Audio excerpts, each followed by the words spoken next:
So once you have the tabs made next to make the actual slots for this, and it may take a bit of trial and error to figure out just by measuring this distance, but you also have to take into account the start of the curvature here. So you may want to start around here or there. So depending how big you made this, you may have to go a decent distance. So after a bit of measuring, I measured about 1 6/16, and I made sure to start with a distance from here. This distance should equal this distance here, from here to here, just so I can have it be easily stenciled in once I have the exact location for the slot for the tabs. And as you can see here, there is a bit of wiggle room on this one, so I could go potentially smaller here, but on the other one it actually is like almost a perfect fit, so I'm just gonna leave it at this size. So I just need to figure out like the midpoint here for reference. So like here it's like the most it can go, then here is the other distance, and then just use that midpoint as your center line. So it's here, you can make a mark down the middle, and then this will be basically your midpoint. And hopefully once you recreate this on the actual backside of the wall, it should fit pretty well with minimal wiggle, ideally.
Alright, nice and sealed.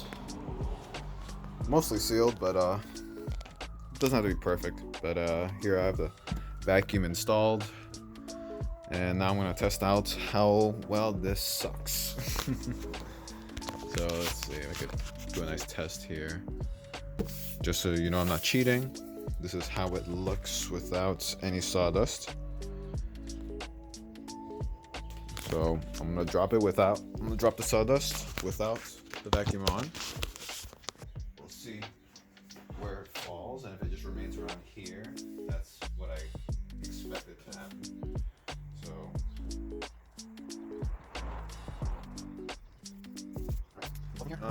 So here you can see the pattern. Barely any went past this point. So now let's turn the vacuum on and see how far the sawdust goes when I drop it from this point.